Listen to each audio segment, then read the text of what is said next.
Saudações, muito bem-vindo. Estamos de volta para mais um espaço onde conversamos e aprendemos um pouco mais. Aliás, estamos no Dickcast. Na semana passada tivemos aqui neste espaço uma convidada especial. Aliás, este é um programa especial, razão pela qual temos convidados especiais. E hoje não iremos fugir à regra. Trazemos um convidado que, na verdade, vem dar-nos uma aula. Queremos aprender um pouco mais da vida e, para o efeito, não há nada melhor que este convidado para hoje. E há que recordar que este espaço tem o apoio do Hotel Moçambique, que tem nos apoiado com este espaço para a realização desses podcasts a partir da cidade da Beira. Eu disse que o nosso convidado hoje é um convidado especial, passo aqui a repetição. É uma das figuras que é autoridade na área de economia. Não se pode falar de economia sem mencionar o seu nome em Moçambique e, por que não, nesta região de África. Falo eu de alguém que, se não mencionarmos o seu nome, seria um pecado econômico não falar do seu nome na economia. É doutorado em Economia de Desenvolvimento pela Universidade, uma das universidades mais prestigiadas de África, que está no Zimbábue. Estamos a falar de Zimbabwe Open University, e é também mestre em Economia e de Gestão pela Universidade Católica. Já dá para perceber a sua linhagem de percepção das coisas sobre a economia, razão pela qual temos conosco hoje o professor Ibrahim Hassane Moussagi. Professor, bem-vindo a este nosso Dickcast, bem-vindo, sinta-se à vontade e está em casa. Olha, geralmente quando nós falamos de economia, eu lembro na minha altura, quando estava na escola, as disciplinas com ciências exatas, neste caso a matemática, física, eram as disciplinas que eram um bicho de 7 cabeças. E quem geralmente ia para a matemática e economia era tido como barra. O que lhe traz essa inclinação para a economia, professor? Bom, primeiro quero agradecer este convite para estar aqui consigo. Obrigado. E parabenizar por esta iniciativa tão importante para fazer eco a algumas mensagens, digamos também elucidativas, importantes para os jovens. Na verdade, eu queria ter sido um arquiteto. E era barra mesmo. A matemática, as ciências exatas. Mas na altura, eu sou de Nampula, na altura nós tínhamos em cada uma das províncias, tínhamos cotas, tínhamos vagas que deveríamos preencher para a única universidade que nós tínhamos no país, que era a Universidade Eduardo Mondlane. Okay. E na altura fizemos os exames, eu tive as melhores notas possíveis, mas simplesmente porque alguém estava em Gaza ou em Xai-Xai e teve uma nota superior à minha, então a vaga foi preenchida por este estudante. E infelizmente nós não tivemos os mesmos acessos que se calhar os jovens hoje têm, os mais jovens, eu também me considero jovem, que é uma espécie de orientação vocacional. Exato. Portanto, não conseguiste fazer desenho, até tínhamos opções, era opção A, opção B, opção C, opção B, penso eu, mas se tu falhasses essas duas opções, o que é que depois fazias? Então, não tivemos essa orientação vocacional e pronto, na altura eu li algumas coisas e conheci alguns economistas que via e disse não, vou investir nesta área. Eu sempre tive essa vontade de querer saber mais, de querer estudar, de querer ler. Então o meu falecido pai disse, tá bem, vais para o Zimbábue, vais estudar no Zimbábue. E nem mais, fui ao Zimbábue. O Zimbábue tem uma estrutura muito forte tanto a nível da educação de base, média e superior.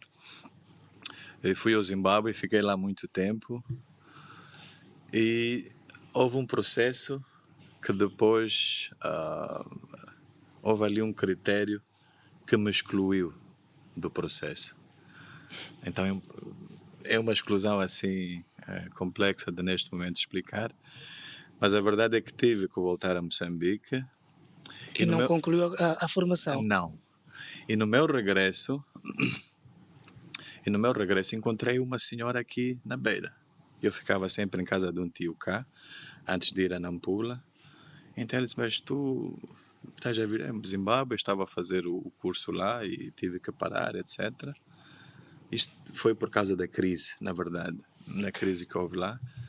Então, e ela me diz, não, mas aqui na Beira já tem uma universidade. Tem uma universidade, sim, privada. Eu disse, não sabia. E voltei a Nampula já com esta boa nova para os meus pais. Que, olha, na Beira existe uma universidade. E negociamos, discutimos e voltei cá para a Beira.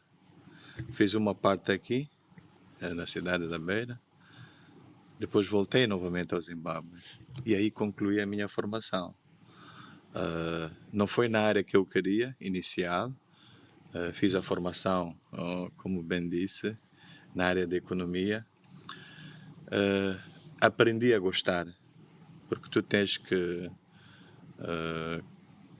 se não aprendes a gostar do que estás a fazer, então fica algo aborrecido. Exato. Então eu investi muito na formação, lia muito, procurava conectar-me aos melhores economistas, a ler muitos livros. Tenho talvez, depois da Universidade Católica de Moçambique, da Biblioteca da Universidade Católica de Moçambique, eu devo ser a segunda maior biblioteca aqui na cidade. Eu devo ter a segunda maior.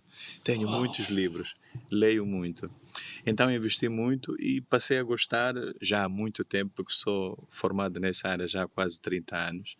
Então aprendi a gostar e hoje não me vejo como um arquiteto a projetar obras, a projetar edifícios, mas me vejo talvez, não sei se me estaria a conotar demais, mas me vejo alguém que esteja a edificar, a arquitetar e a induzir caminhos novos para, digamos que no futuro tenhamos, se calhar, uma economia melhor do que temos hoje, uma economia próspera do que temos hoje e uma economia com menores dificuldades do que as temos hoje. Mas qual é o meu papel? Qual é a minha ação? Eu sou professor de carreira e eu mudo naquele espaço. Quando eu tenho ali os meus 30 alunos, os meus 40 alunos, é a possibilidade que eu tenho de mudar, de alterar, de definir e de induzir novos caminhos. Professor, nesta mudança de área, estava empenhado e focado para ir aprender sobre arquitetura. Depois muda para a economia. Não criou algum tipo de frustração? Como é que teve que lidar com esta mudança que não estava programada por si antes? Fiquei um pouco frustrado, porque eu já até fazia, como é que se diz? Já até fazia maquetes, que são projetos corpóreos, físicos, pequenos, de vários edifícios. E isso tu só consegues ver numa sala de arquitetura no 3º ano. Mas eu já fazia isso com 12, com 13 anos. E com contraplacado. Na altura não tínhamos as facilidades que temos hoje. Mas eu tenho a sorte de ter nascido num ambiente em que eu, quando acordava, portanto, na minha casa nós temos uma mesquita dentro do quintal e depois temos pequenas indústrias à volta, portanto temos uma carpintaria, temos uma serralharia, temos um colchoamento. Então eu passeava um pouco por todo lado, tipo, corta-me isto aqui, dá-me cola, empresta-me o prego e assim sucessivamente. Então eu, durante um ano, eu fui fazendo uma maquete desta minha casa, onde eu morava, portanto é uma casa muito grande, mais de 20, 30 casas por dentro. E eu fui fazendo aos poucos, e no fim eu queria surpreender as pessoas, E de facto foi uma surpresa agradável para os meus pais, os meus avós. Eu trouxe a maquete, acho que era 1 metro por 2 metros, está aqui, tudo pintado com a tinta acrílica, sempre está aqui, a nossa casa. Então, como eu te disse, eu tive essa sorte de estar em contacto com estas pequenas profissões quando eu ia crescendo e acho que isso me fez ter essa vontade, essa inclinação para desenhar ou para fazer este curso de arquitetura. Inicialmente fiquei naturalmente um pouco magoado por não ter conseguido esta vaga e ir para Maputo fazer o meu curso superior na área da arquitetura, mas depois da minha passagem pelo Zimbábue e depois aqui na cidade da Beira, como eu disse, acabei gostando, sou apaixonado pela economia, pelos problemas que a nossa economia enfrenta e a esperança que eu sempre tenho é mesmo essa, conseguir moldar estes estudantes, que já os tenho há mais de 20 anos, e tenho essa certeza de que onde eles estão a mudar e estão a fazer o seu papel. Professor, fala aqui de moldar os estudantes. Neste período, neste percurso. Há uma coisa interessante que falou do seu percurso que tem que ver com a leitura, que ultimamente tornou-se algo que parece acontecer em outros planetas, já não temos a cultura da leitura. O que terá o motivado a entrar para a leitura? Veja só que hoje em dia é normal um jovem não conseguir ler um livro durante um ano, é normal. Mas fala, por exemplo, da leitura. Será que tinha alguma obrigação caseira de que devia ler ou era uma vontade pessoal de fazer esta leitura? O que o motivava a ler? E o que deve estar a falhar hoje em dia para que os jovens não entrem para o mundo da leitura? Eu acho que tudo depende da formação de base que tu tens. Né? A escola, a universidade, eles simplesmente dão a continuidade da fundação que você tem. Quando aprendi a ler e a escrever, devia ter os meus 7, 8 anos. O meu falecido avô, que era um grande empreendedor, e eu levei o nome dele, Ibrahim, ele já me punha a fazer ata, e a ler em público aquela ata que eu escrevi. Mas para mim era uma grande responsabilidade, porque as atas que eu fazia, de facto fazia com antecedência, porque já eram atas, digamos, convencionais, atas de casamento, né? Casamentos religiosos. E ele dizia, Ibra, faça lá essa ata, os documentos são estes, e hoje às 16 temos o casamento. Está bem, avô.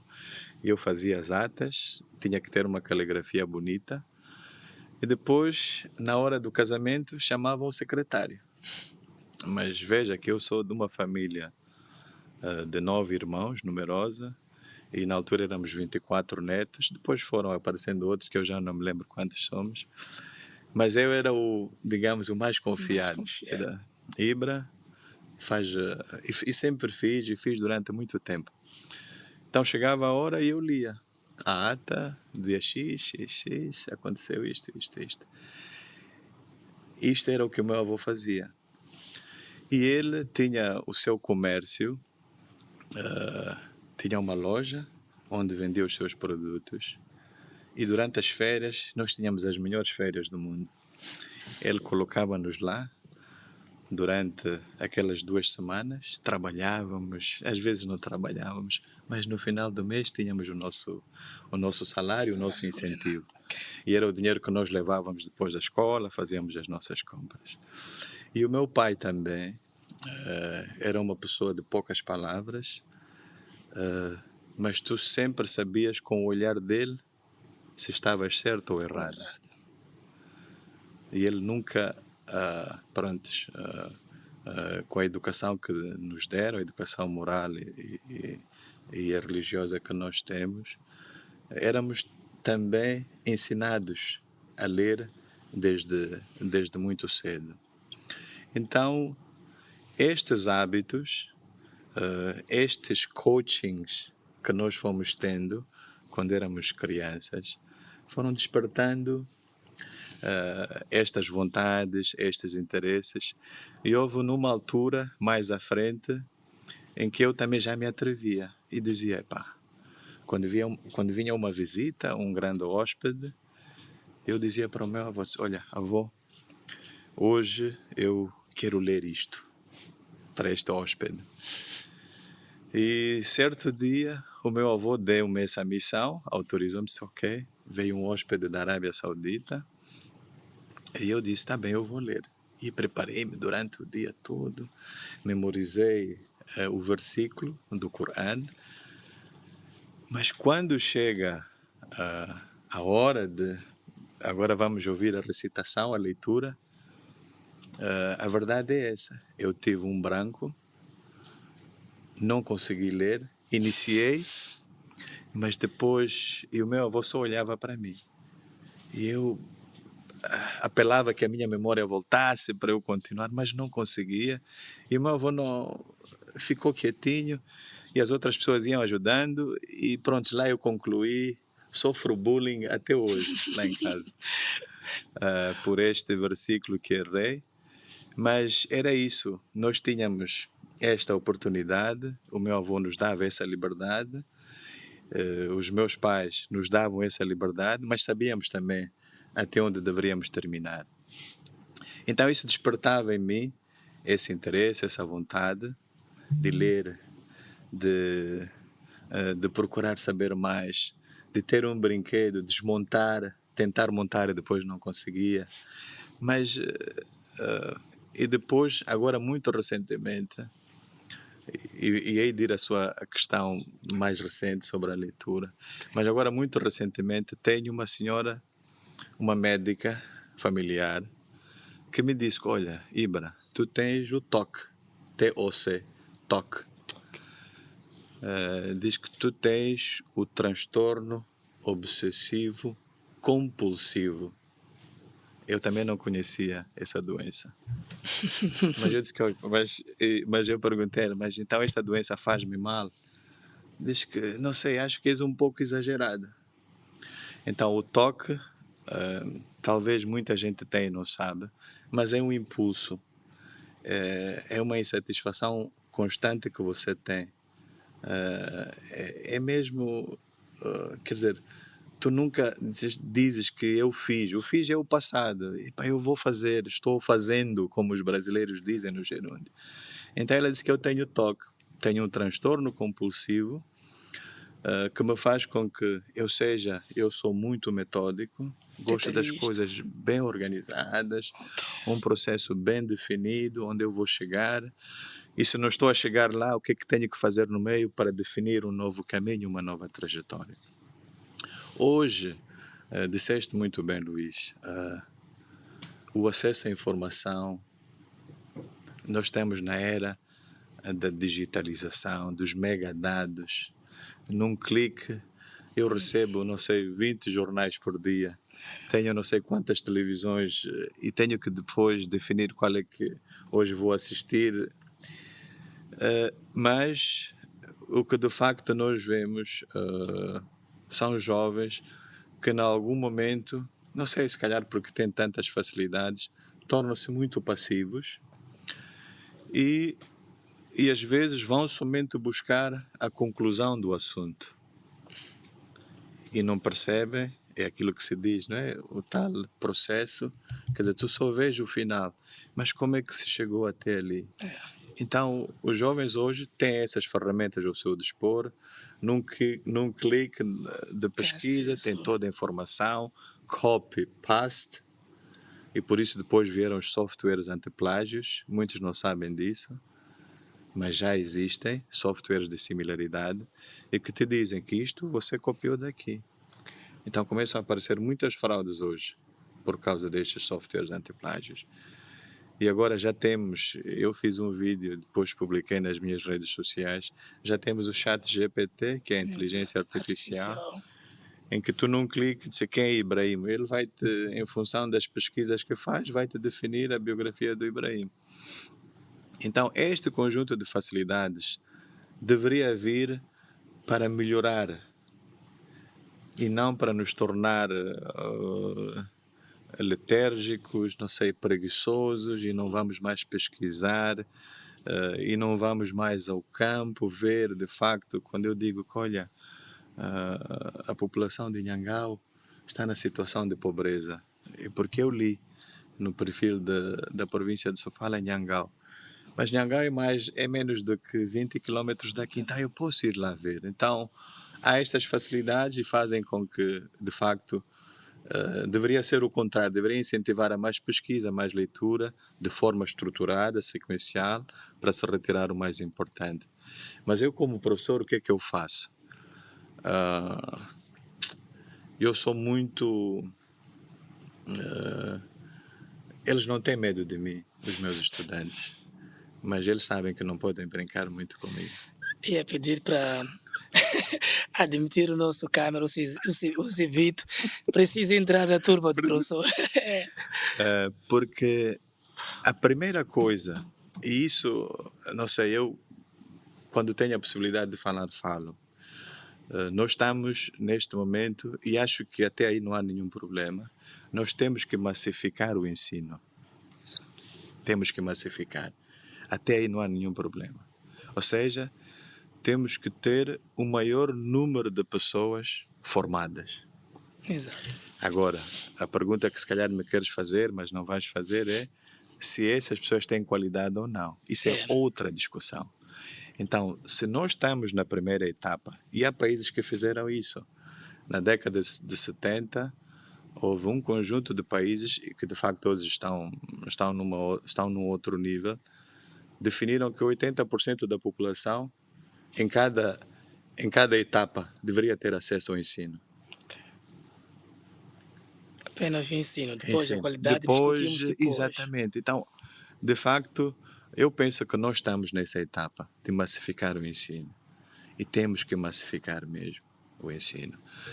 E depois, onde é possível, onde for possível, nós fazemos o nosso papel de dotar este ensino de maior qualidade.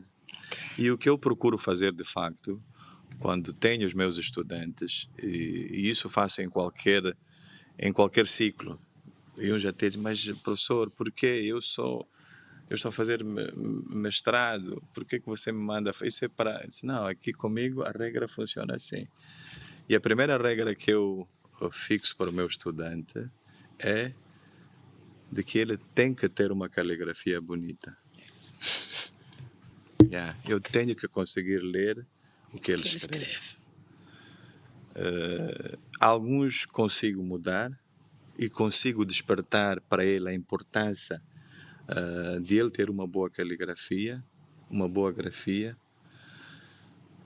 Outros, se calhar, não consigo, mas se não consigo a ele, de certeza que no filho ele vai incutir essa importância. A segunda é, costumo fazer muito, e eles não gostam disso, mas exijo que façam a reprodução do conhecimento. Uns vão me criticar, se calhar, quando ouvirem isso. Mas a reprodução do conhecimento eu digo a ele, o capítulo é este, não digo vai ler, eu digo vai resumir. Eu quero ver o que você resumiu. Muitos não gostam. Porque, supostamente, se estamos no ensino superior, eu tenho toda a liberdade. Tenho toda. Mas o que é que acontece? E aí eu também critico. O ensino superior hoje, tu já não és exposto a nenhum exame, não há nenhum problema nisso.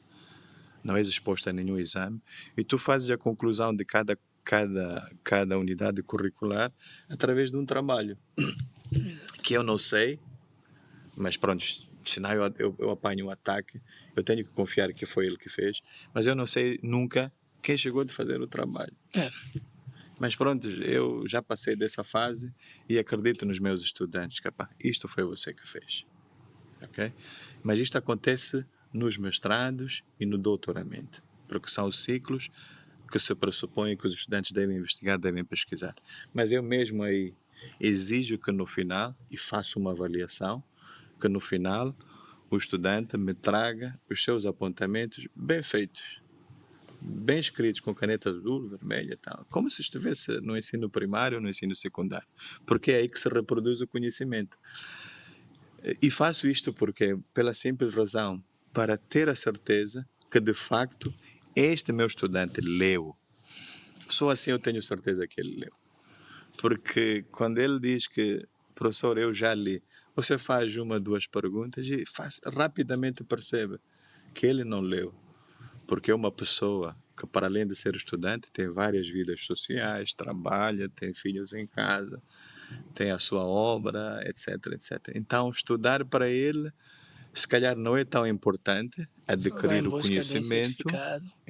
Ele quer de facto ter um certificado, um estatuto. Eu também não sou contra isso, em você ganhar bem, mas eu sempre digo, procure o conhecimento. Procure o conhecimento porque um dia vais ser exposto a uma situação em que vais ficar defrontado com aquele conhecimento que você deveria ter e você não conseguiu ter. E tu depois perdes a oportunidade. Então, eu simplesmente faço isto para forçar os meus estudantes a lerem, a pesquisarem, e depois, quando eu inicio o curso, eu vou dando as referências bibliográficas e quando termino o ano, eu chego com o livro e levanto o livro. Escolha. Se vocês leram os capítulos que eu dei, então acabaram de ler todo este livro.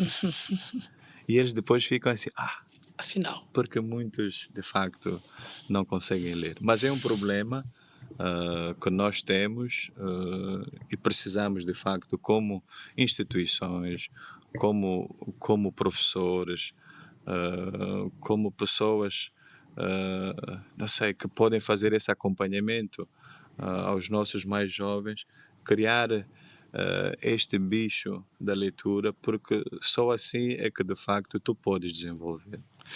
professor, falou aqui da questão da formação dos jovens.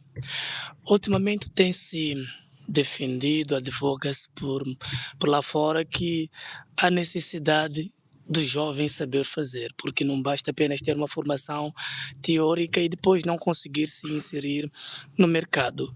E muito bem disse que tem feito acompanhamento já há 20 anos aos estudantes em diversas áreas. Como economista, como alguém que é consultor em negócio, aos jovens que buscam uma estabilidade social, aconselharia a ir a uma universidade para ter um curso teórico ou aconselharia os jovens a investir o tempo para ter, se calhar, uma formação técnica profissional ou então começar um negócio? E se for para começar um negócio, como identificar estas oportunidades de negócio? Porque hoje em dia todo mundo quer ser empresário, ninguém quer ser empreendedor assim, fazer algo que dá dinheiro. Como é que olha para essa situação? Bom, o conselho seria, para a primeira pergunta que me faz, procurar o conhecimento. Aí não temos outra hipótese. Nós temos que procurar a formação, né? Porque tu só tendo a formação, mesmo que sejas, e às vezes temos isso, a nossa economia tem isso. Eu quando vou aqui para Espangara, eu encontro ali excelentes carpinteiros. Curvo ali, tenho um serralheiro. Vou na frente, tenho um pedreiro. Mas tu chamas o pedreiro e pedes a ele, olha, faça-me um orçamento. Eu quero fazer este pequeno empreendimento. Ele vai ter dificuldades de fazer. Exato. Mas tu se calhar chamas um pedreiro do vizinho Zimbábue. Porque eles são pedreiros profissionais. São canalizadores profissionais. Portanto, o sistema de educação está assim. Ele vai te fazer um orçamento. Vai te dizer quantos metros cúbicos de betão você vai precisar. Os nossos pedreiros até são muito bons, mas vai fazer as cintagens dos blocos, se calhar até pode te dizer quantos blocos são, mas a cubicagem, já não te vai conseguir fazer. O orçamento já não te vai conseguir fazer. E isso lhe limita Ok. as oportunidades e as possibilidades que ele vai ter por causa do problema da formação e da educação são muitos. Não pode submeter uma proposta a uma empresa e ele vai continuar a trabalhar onde está, no setor informal, com os seus rendimentos. Quando há sol, ele tem obra; quando não há sol, não tem obra. Então tem que conseguir poupar o tempo da chuva. Então a formação é importante. Mesmo que tu queiras, digamos, levar uma vida individual, de empresário, de empreendedor, tu tens que ter alguma formação. É importante, é fundamental. Porque quando tu desenvolves, e os brasileiros, aí eu gosto da forma como eles falam, escolha, eu tenho uma ideia. Quando ouves o brasileiro dizer tenho uma ideia, ele está a falar de dinheiro. Eu tenho dinheiro, quer dizer, estou a ver dinheiro. Ok. Eu tenho uma ideia, ok? Então, para tu teres uma ideia, não basta tu só teres a visão da coisa. Escolha, eu quero fazer isto. Sim, essa é a sua ideia. Mas como é que tu chegas lá? Então, há um conjunto de passos que tu tens que dar, que tens que avaliar, até chegar, de facto, à sua ideia. E como é que tu tens isso? Essas ferramentas? É tendo esse conhecimento. Sem isso, não tens outra hipótese. Então, não olho, e já vi várias pessoas, vários pensadores a dizerem que, epá, não sei, não estuda porque depois ficas um empregado, ficas um trabalhador. Não, não é bem assim. Não é bem assim. Então, é importante nós adquirirmos a formação para, de facto, conseguirmos estruturar este nosso pensamento, conseguirmos estruturar as nossas ideias e, quiçá, conseguir empreender. E quando eu digo empreender, estou a falar empreender a nível individual, mas também tu podes empreender, como eu disse, não há nenhum problema em você ser um trabalhador remunerado, não há nenhum problema nisso.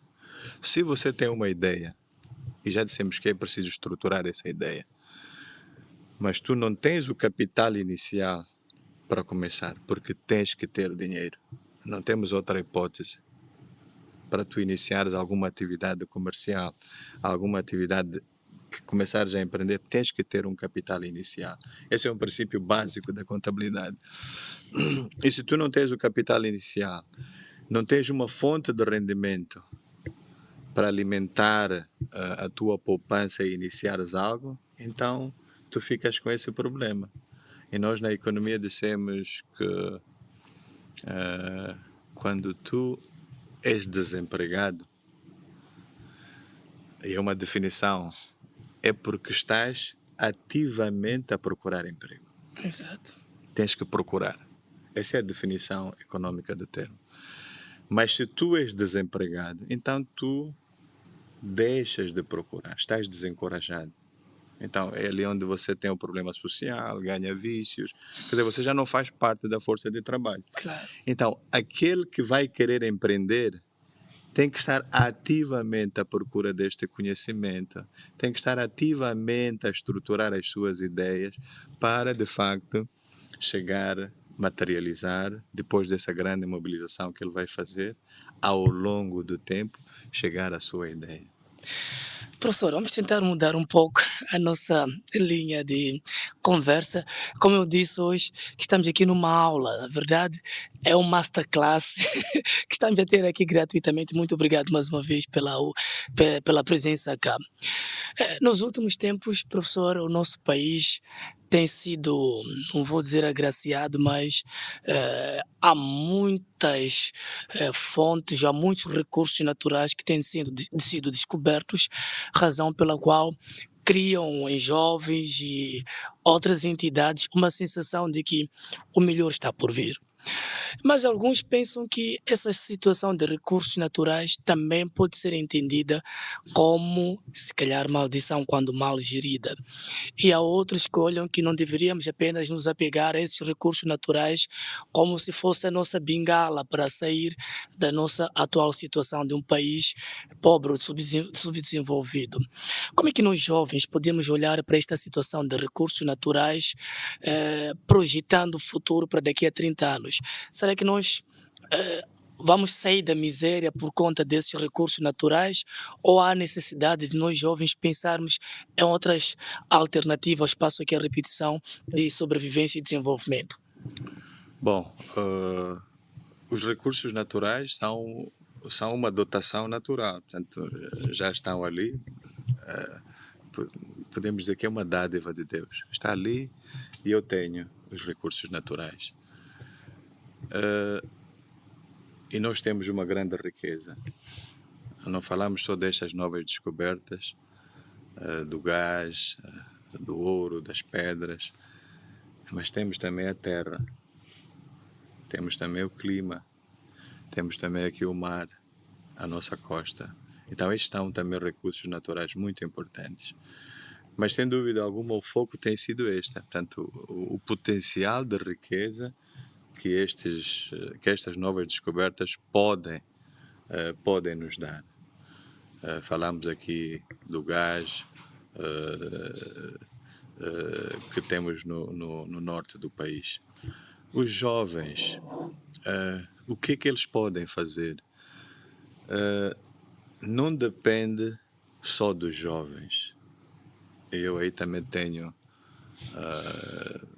quando posso, tenho apelado para as instituições de ensino, para os centros de investigação, que nós temos que, para os institutos de formação técnico-profissional, que nós temos que começar a dotar os nossos jovens deste conhecimento muito importante, porque não existe.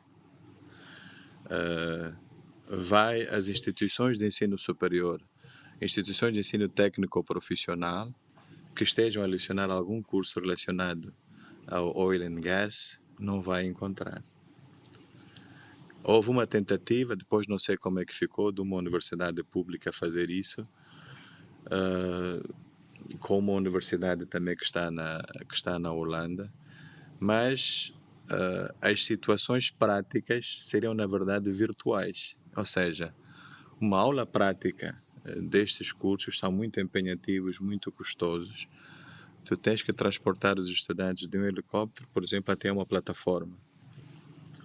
Então, se tens que fazer isto, não sei, uma vez por mês, então a propina seria muito alta. Talvez não conseguíssemos pagar. Então, mas mesmo assim é preciso, porque os recursos estão cá conosco, então é preciso que hajam formas de subvencionar, formas de criar formações técnico-profissionais nessas áreas, que é para que os jovens se dotem deste conhecimento e depois consigam ter essas oportunidades. Porque se não há esta formação, não há este conhecimento deste profissional, deste jovem, então ele não vai conseguir captar nada. Não vai. E a mesma coisa digo para as pequenas e médias empresas. Há um dilema muito grande, já antigo. Se olhares as pequenas e médias empresas que andam à volta dos grandes projetos, vai ouvir que, olha, nada vem para nós. Então, há uma lei que já está aí há muito tempo, que é a Lei do Conteúdo Local, que é uma lei que visa, portanto, criar, digamos, um espaço concreto para estes grandes investidores beneficiarem as pequenas e médias empresas. E de forma concreta.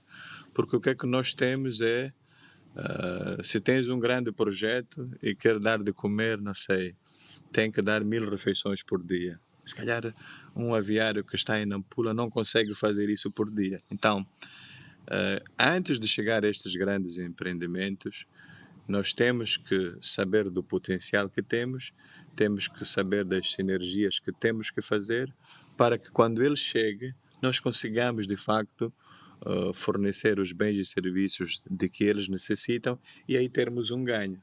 Porque senão o que vai acontecer é ganhamos simplesmente nos rendimentos diretos quando fazemos a retenção dos impostos dos trabalhadores e mais nada.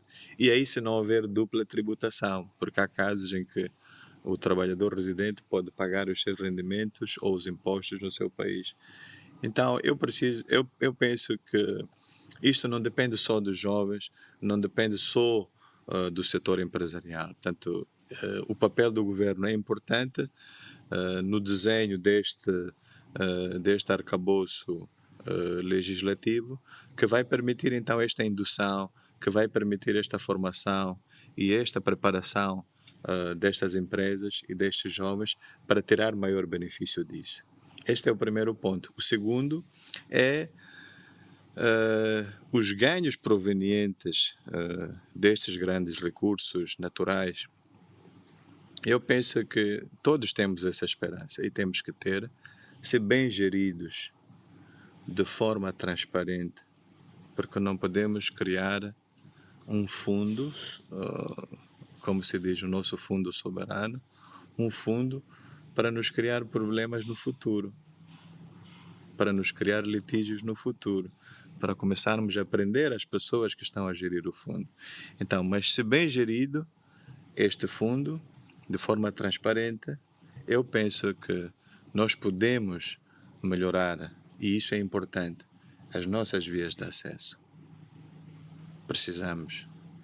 Já vimos uma pergunta tensa há dias ao ministro, mas é fundamental que haja essa ligação, porque não faz sentido eu levar 8 horas de tempo da Beira até Caia, quando eu poderia fazer em 2 horas. Não faz sentido. Eu estou a falar de um carro alto, de um 4x4, não estou a falar de um carro carregado. Se bem geridos de forma transparente e olhando naturalmente para as prioridades orçamentais, nós podemos melhorar a nossa educação. Se bem gerido e de forma transparente, como digo, podemos melhorar a nossa saúde. E há um conjunto de setores que já foi definido, né, que nós sabemos, portanto, a agricultura, o turismo, que podem ser galvanizados com estes recursos. E, professora, não sou muito entendido nesta matéria. O professor é que é especialista em economia. É uma dúvida que todo mundo tem. Como é que seria feita essa distribuição, tendo em conta que os recursos são do país, a ter que ser feita essa distribuição de recursos, como é que devia ser feita essa compensação? Será que teriam que vir à minha casa e pelo menos por mês eu receber uns 10.000 dos recursos que estão a ser explorados? É uma dúvida que eu tenho e possivelmente quem está aí a ver-nos também pode ter. Como é que é feita essa distribuição, essa compensação dos recursos naturais, ou como deveria ser feita? Bom, os governos têm várias formas Ok. de fazer a redistribuição da riqueza. E convencionalmente existem duas. É pela via dos impostos, a tributação, Ok. ou pela via dos subsídios, diretos ou indiretos, depende. E há uma outra forma que é também pelo controlo dos preços de produtos essenciais, né? E aqui eu falo dos combustíveis, portanto, os preços administrativos. É possível controlar isso para que o custo de vida não dispare e não suba muito. Mas a redistribuição não é feita de forma direta nos nossos bolsos. Olha, Luís, toma 100 mil e vais para aqui. Ibrahim, toma 100 mil. Não, a redistribuição não é feita assim. Até porque aí nós criaremos grandes problemas. Quando se faz isso, há o problema da exclusão, há o problema... Há dois problemas que se criam aí. O problema da exclusão e o problema da não inclusão. Então, não é desta forma que se faz. A forma que é feita é os recursos vêm, portanto são recursos públicos, vêm ao Tesouro, aos cofres do Estado, E depois, aquele que estiver a governar vai definir, vai olhar as suas prioridades e vai ver como é que isto vai beneficiar a nossa população. E isso é feito em quase todos os países. Há uma estratégia muito interessante, e isso pode ser consultado, portanto, na internet, numa rápida busca. A Arábia Saudita, que é daqueles países que têm estes recursos naturais, estes recursos energéticos, tem uma visão estratégica dos próximos 30 anos de modernizar aquele país. Ou seja, usar estes recursos para criar condições de turismo, usar estes recursos para criar mais, digamos, alojamento para os turistas, criar mais hotéis, usar estes recursos para criar mais infraestruturas, mais postos de saúde, mais hospitais, mais vias de acesso, etc. Então, é desta forma que se faz essa redistribuição e aí quem estiver preparado, quem tiver aquela preparação, de facto consegue absorver alguma coisa e sente que, afinal, esta riqueza Também é de que minha. nós temos, afinal eu consigo sentir. Mas quando tu sais e vais ao hospital, chegas lá, não tens, não sei, não tem uma seringa, tens que vir com a seringa no bolso. Quando vais daqui para Nampula, tens uma via de acesso péssima. Então, são esses problemas estruturais de que nós falamos, de que esta riqueza que nós temos deve nos ajudar a resolver. Professor, será que para o nosso caso ainda não temos esse estudo, não há esta visão futurista para o desenvolvimento olhando para os recursos? Não, existe, inclusive eu também falo isso num dos meus livros, Ok. em que eu digo a economia de Moçambique e os desafios da nova crise. Já há uma visão estratégica que o país tem, de médio e de longo prazo, já existe isso. Já existem setores prioritários, já elegidos há muito tempo. A agricultura está lá, a saúde está lá, as infraestruturas, etc. Portanto, estão lá. E esta visão existe. Agora, o que nós temos que fazer, e há a visão também de industrializar o país, sem dúvida alguma, e o que é importante de facto é que nós consigamos, com estes ganhos provenientes, e chegaremos ao ponto mais alto daqui a 10 anos, destas receitas ceteris paribus, ou seja, se todos os fatores se mantiverem constantes, se não tivermos problemas, se não tivermos uma guerra intensa, portanto, se continuar essa exploração daqui a 10 anos, chegaremos no ponto mais alto. E diz-se que a riqueza que nós vamos ter vai ser tão grande que nós vamos ter problemas de conseguir gerir essa riqueza. Fala-se do problema da absorção. Ou seja, tu teres tanto dinheiro que depois não consegues fazer, não consegues ver o que é que vais fazer. Seremos Dubai da África também. Seria tão bom.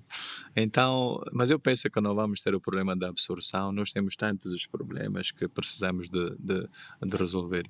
Então, a visão estratégica de desenvolver o país está lá, precisamos de ter estas pessoas que vão liderar este processo, de modernizar o país, de levar o país a um nível, portanto, de uma renda per capita do nosso cidadão mais alta do que está. Agora, quando se define uma estratégia, e esse costuma ser um dos problemas que nós temos, como planificadores, como Moçambique, como país, é quando se define uma estratégia, é preciso ir acompanhar e ver se de facto estamos a desviar daquele percurso pré-definido, então temos que redefinir o caminho. E aí não há nenhum problema em fazer isso, se de facto é para atingir o objetivo que é o bem comum de todos. Professor, tem participado em diversas conferências e congressos nacionais e internacionais, onde tem apresentado vários resultados ligados às suas pesquisas que têm que ver com a pobreza, desigualdades sociais, também empreendedorismo e muitas outras áreas. Numa das conversas que nós tivemos com uma das nossas convidadas, falava aqui que Moçambique é um país extremamente rico, mas o problema está na gestão. Comunga este pensamento? Bom, Moçambique de facto é muito rico. É rico porque eu já vi países, conheço países que estão em piores situações em termos de recursos do que nós, mas que estão num nível de desenvolvimento ou de crescimento ou de redistribuição melhor do que o nosso. Então, diria que concordo sim que nós temos todo este potencial, mas que não o estamos a explorar da melhor forma. Há muitos fatores à volta disso, e um dos fatores, sem dúvida alguma, eu diria que são, de facto, as lideranças. E isso é muito importante. Portanto, as pessoas que vão conduzir estes processos de transformação, elas têm que ter alguma preparação. Não basta que haja simplesmente uma confiança paternalista ou uma confiança política, mas é preciso que haja também algum domínio técnico, que seja um tecnocrata, para de facto conseguir gerir e redefinir, portanto, estes caminhos. Este é um problema. O outro problema que eu vejo, nós falamos muito do problema da agricultura, né? E isso é importante nós, sempre que pudermos falar, refletir sobre isso. Nós somos uma pequena porção que vive na cidade, não é? E de 2010 para cá também já se fala um pouco da pobreza urbana, mas a maior parte da pobreza é a pobreza rural. Mas, contrastemente, ou digamos conflitantemente, é o local onde temos a maior riqueza. E não falo só destes recursos naturais, mas falo da terra, da agricultura, que tem uma contribuição substancial para a nossa produção nacional. Mas é um setor que tem vários problemas, alguns até já identificados, mas que, não conseguimos sair dali.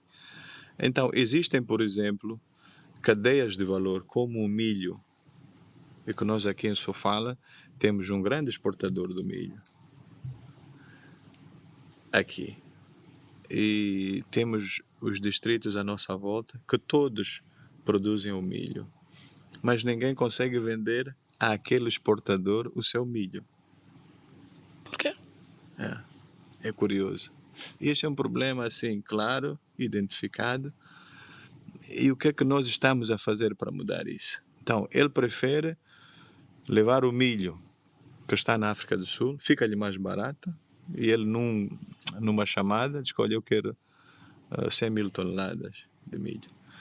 E 2, 3 dias depois estão aqui os silos todos cheios de milho. Enquanto os celeiros de Gorongosa, Machanga, Maringa, Chibababa, cheios de milho. Então, por quê? É uma grande pergunta. É simples a resposta. Os nossos produtores, e isso já foi identificado, os nossos produtores, portanto, as técnicas que usam para remexer a terra, lançar a semente e fazer crescer este milho,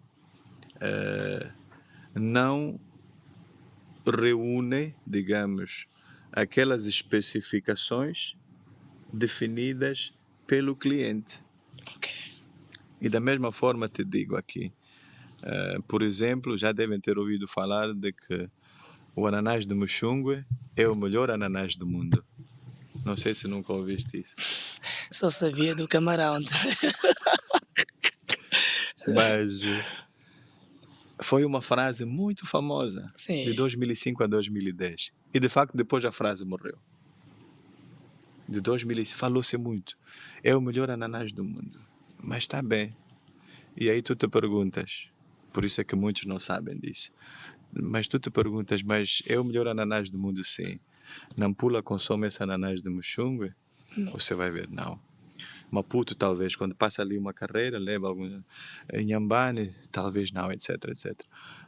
Portugal sabe que eu tenho o melhor ananás do mundo? Não, etc. A União Europeia, não. Mas eu tenho um conjunto de acordos que me permitem colocar produtos agrícolas na União Europeia, temos acordos com os Estados Unidos da América também, mas a forma como eu devo produzir este ananás, as especificações, não sei, o nível da acidez que aquele ananás deve ter, não reúne, tanto esse requisito para eu levar o ananás e dar o português para experimentar, o americano para experimentar. Então, de facto, fica o melhor ananás do mundo, mas fica só para nós. E da mesma forma, por isso é que nós temos o bacalhau da Noruega aqui, chega, é dos mais caros, mas você tem o peixe chicoa, que é a mesma coisa. É a mesma coisa. Se eu consigo pôr aquele chicoa, obedecer à secagem e aqueles padrões internacionais, eu consigo exportar o chicoa para Portugal.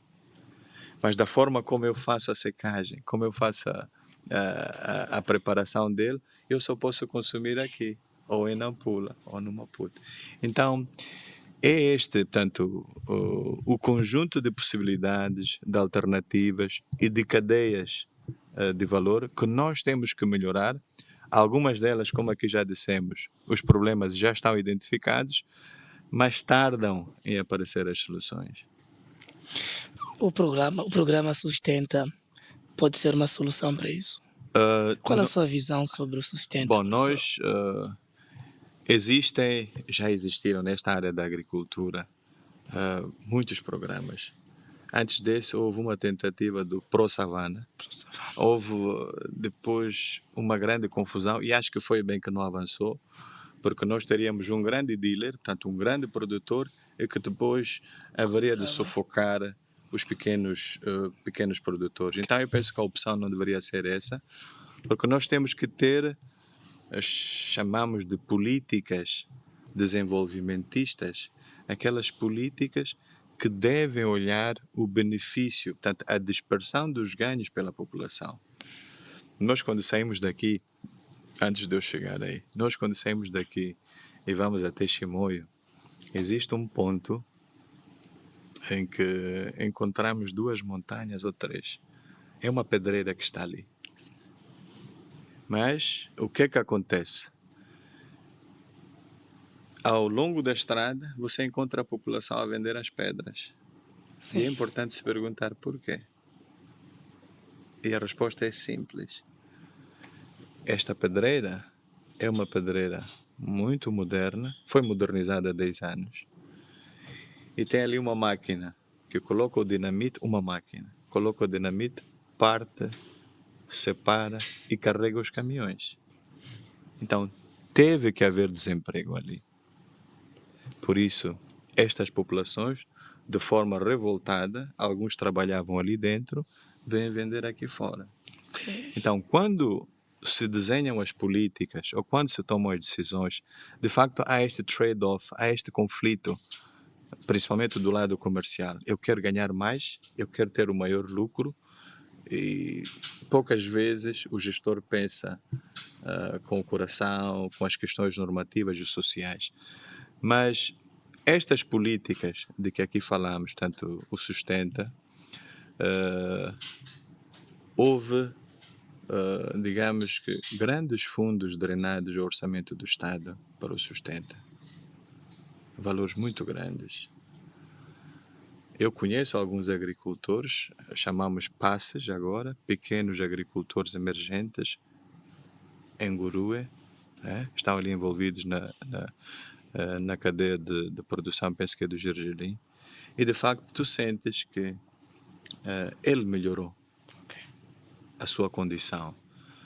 Agora, nós precisamos de facto o Sustenta, portanto, os fundos estão quase que a terminar, portanto, continua o FNDS a gerir parte deles, mas é preciso depois ver como é que estes passes, os pequenos agricultores emergentes, continuam depois a sua caminhada.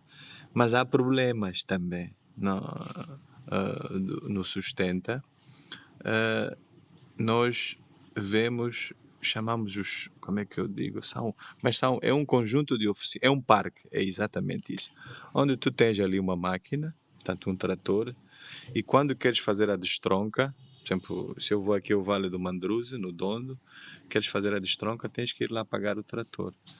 Então, o valor que se paga, não é, eu digo que não é subvencionado, é muito alto e muitos dos agricultores não conseguem fazer o uso Trator. deste trator, porque nós ainda temos esta agricultura assim, com baixos índices de produtividade, não é? E isto é derivado das técnicas que usamos e dos conhecimentos que estes pequenos agricultores têm, e que são a maioria. Alguns vão melhorando, vão mudando as suas formas de produzir, mas outros não. E há exemplos, nós podemos aqui dar, por exemplo, há 30 anos a Costa do Marfim não produzia castanha. E nós, há 30 anos, produzíamos 200 mil toneladas. Hoje, depois de 30 anos, estamos com 180 mil toneladas, e talvez 200, com muita força, e Costa do Marfim está com 1 milhão de toneladas. A mesma coisa eu digo daqueles países da África do Norte. Portanto, no Egito, num hectare, na produção de 1 hectare, ele pode tirar 5 caminhões, né? Essas 5 toneladas. E nós tiramos meio caminhão. Então, nós temos baixos índices de produtividade. E aí tem que haver um esforço muito grande, porque não é só a produtividade, não pode aumentar só quando nós aumentamos as áreas geográficas, os espaços. Nós temos que, com o espaço em que nós temos, produzir intensamente ali para termos o melhor e o maior rendimento possível. Estamos a caminhar para a reta final desta conversa, que por mim teremos que continuar a conversar e temos que ter um parte 2. Professor, será que o agronegócio pode ser uma aposta para os jovens? Bom, é uma aposta. E se é, como é que os É uma jovens aposta. podem aproveitar-se? Infelizmente, há áreas em que os nossos jovens nem procuram arriscar. E, em alguns casos, até os dou razão, né? Eu digo que nós temos hoje esta possibilidade de ir a uma ferragem aqui próxima e encontrar qualquer tipo de ferramenta ali. Serralharia, construção, pedreiro. Mas são áreas em que tu tens que te dotar de algum conhecimento profissional, técnico profissional. E muitos jovens não vão por essa via. Portanto, neste momento, o que é mais fácil eu fazer? E há um relatório que defende isso, é ir pela via da oferta ou da produção de um serviço, entrega de um serviço. Portanto, redação de um documento, transporte de um documento, comercialização de um produto, etc, etc, etc. Mas convidares um jovem a ir ao campo, quase que não vais conseguir. Portanto, um jovem urbano diz, olha, vai ao campo. Não vais conseguir. Mas eu digo-te que nós todos os dias comemos arroz. Todos verdade. os dias. E um dos princípios básicos de quem quer empreender, de quem quer iniciar ou quem quer fazer alguma coisa, é conseguir identificar a sua procura. Portanto, a minha procura não pode ser só uma vez. Portanto, se eu vendo o produto hoje, tenho que ficar 2 anos para... Portanto, a rotação do estoque não pode ser uma. Então, quando tu identificas um produto que tem uma demanda regular, o arroz todos os dias consumimos, o óleo todos os dias consumimos, o milho todos os dias consumimos, o açúcar todos os dias, produtos essenciais. Mas tu convidas aos outros, olha, vai lá produzir arroz. A sombra que é desenhada à volta o medo, as incertezas que são desenhadas à volta desse setor, quase que não vais conseguir atrair ninguém. Não há subsídio nenhum. Vais ao banco, quase que não tens apoio nenhum. Então, para tu iniciares uma atividade no setor da agricultura, é muito difícil. E para além do que, tens que ter algum conhecimento, né? Portanto, naquela área, e só assim é que tu podes conseguir, digamos, empreender ou iniciar algo ali. Professor, no dia 30 de setembro corrente, o Instituto Camões irá homenageá-lo pelo seu trabalho, pelos seus feitos. Esta homenagem, o que significa para si? Chega numa boa altura? Bom, eu fiquei muito feliz em ver esta homenagem que me vão fazer. É um conjunto de associações, jovens, também que estão na área do empreendedorismo, e que me fizeram esta proposta, e pronto, eu nem mais, e agora? Eu aceito, mas é um reconhecimento bonito, e acho que faz bem que seja assim. E eu costumo dizer aos meus estudantes, quando fazes bem alguma coisa, não esperes que os outros digam. Mostra que você fez. Eu sei que aí tens que mandar cumprimentos à modéstia, né? Mas às vezes é importante que seja assim. Fez bem, divulga, apresenta às pessoas. Então eu fiquei muito feliz em ver este reconhecimento que eles me vão fazer, mas eu não diria que é na área da economia, como eles pretensiosamente falam. Eu diria que é como professor, né? E acho que aí me sinto mais confortável. Já formei muita gente nos últimos 20 e tal anos, e há sítios, de facto, quando eu entro, não espero nem um minuto, logo me atendem. Então, estas são as homenagens que eu tenho todos os dias com os meus ex-estudantes, que hoje alguns são meus colegas, companheiros profissionais. Fazemos estas parcerias e pronto, e vamos levando a vida assim. Professor, última questão que iremos fazer tem que ver mesmo com a complexidade das atividades que faz, para além de professor, para além de pai, para além de consultor, é também empresário. Qual a dica de ouro que gostava de deixar aos jovens que aspiram um dia, que estão a seguir as suas pegadas? Aliás, eu também sou um dos admiradores do professor, estou aqui a seguir as suas pegadas por onde passa. Então, que conselho deixaria, que conselho deixa aos jovens que buscam pelo sucesso, que incansavelmente procuram encontrar uma forma de serem aceitos na sociedade de forma positiva? Qual é o conselho de ouro que deixa? Bom, primeiro tu tens que ter, e essa pergunta alguém me fez há dias também, como é que eu disse, pá, começa lá a sonhar. Ok. Essa é a primeira coisa. Tens que ter um sonho, ok? Segunda coisa, é importante que neste teu sonho, naturalmente não vais dizer a todos, né?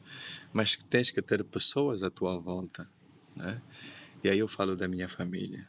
Eu tenho uma família, os meus filhos, e eles sempre me pedem, pai, fala de mim lá. É o Irshad, o Isiad, a Omaira, a Raíssa e a minha esposa, a Kátia, que são muito compreensíveis, né? Porque a vida de empreender, de estudar, de escrever é uma vida solitária. É uma vida de maluco. Às vezes, epá, este está a pensar o quê? Está a falar de quê?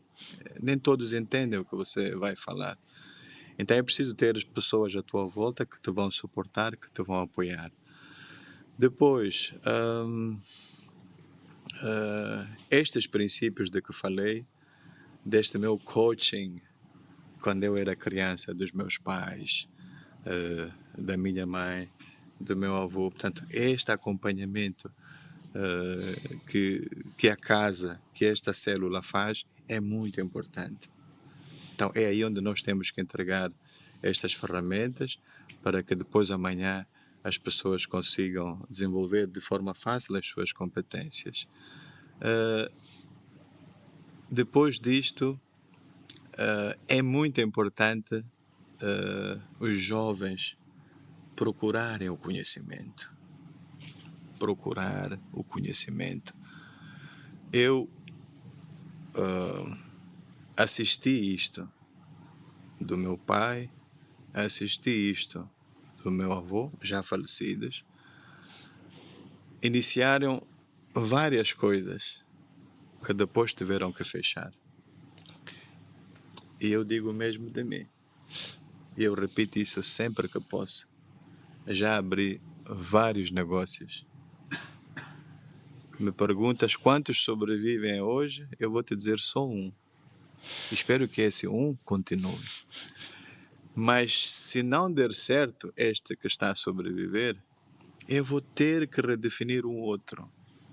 Não posso parar. Porque é aquilo que eu disse. Portanto, tu não estás no passado, já fiz. Não, tu estás no infinitivo. Estou a fazer, fazendo, gerúndio. Então, tu não descansas. E depois é preciso que nós, os jovens, porque eu também me considero jovem. Claro que é. Eu sou os cabelos brancos saíram mais rápido e eu digo que caiu-me aqui um saco de farinha. Então, é preciso que os jovens, nós os jovens, este é um conselho muito importante, temos que ser sóbrios, ok? E ser sóbrio significa não ostentar. Portanto, não gastares mais do que tens. Ok? E este é um problema grave que nós temos. Há dias vi um poeta que disse que antes de eu ter dinheiro tinha que ir a um café, tomar um café para as pessoas me verem e só assim é que me desqualificariam como sendo um grande poeta, porque tomei café ali. Então, temos que cortar isso. Ostentar porque tenho que gozar de um estatuto assim, ali, mesmo quando eu não tenho.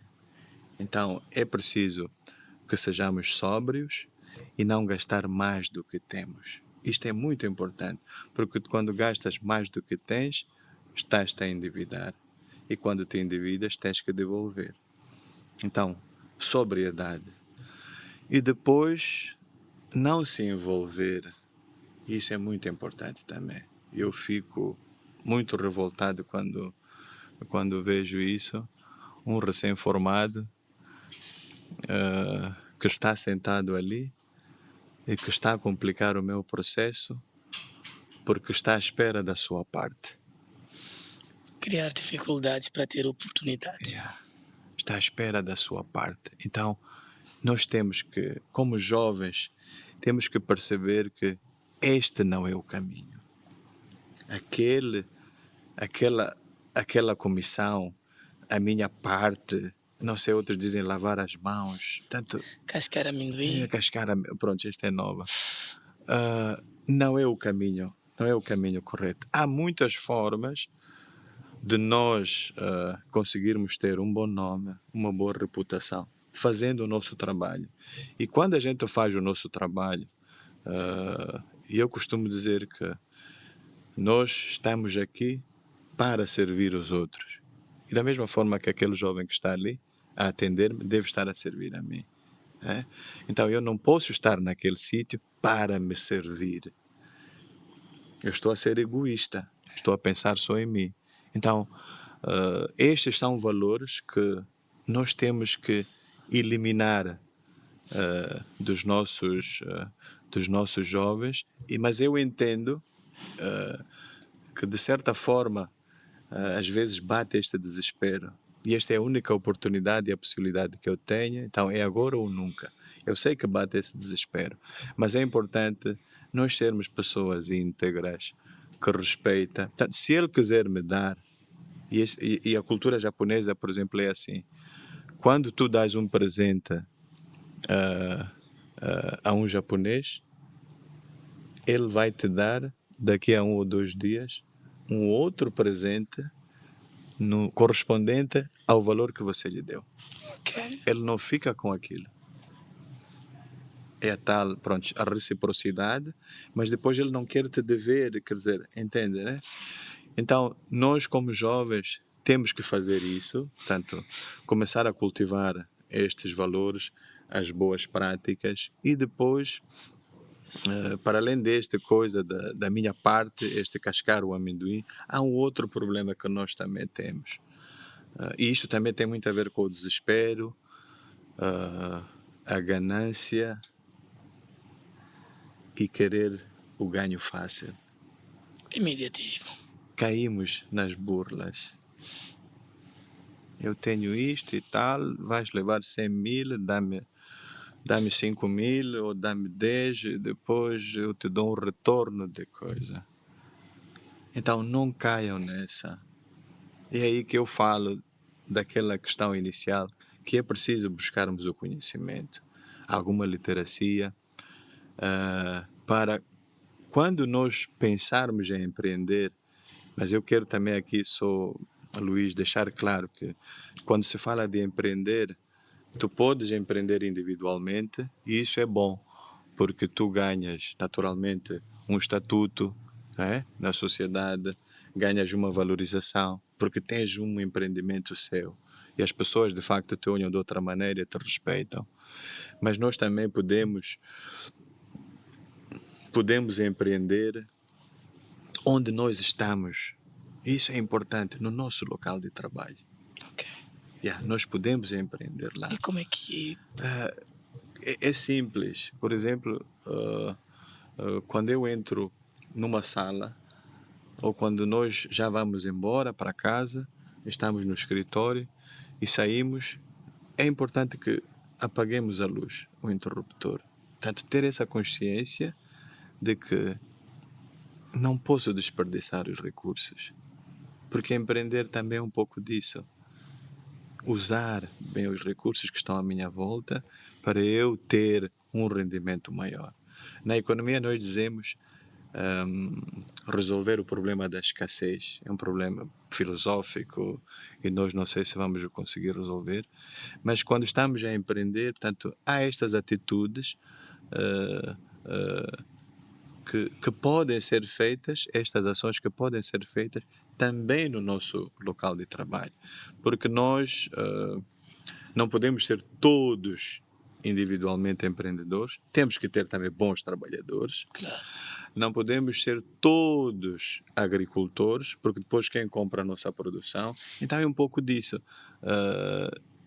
Quando tiveres esta oportunidade de empreender a nível individual, você avança, mas é natural que tens que ter uma boa equipa à tua volta, e esta tua equipa, se também não empreende, você tem sérios problemas de conduzir o seu objetivo.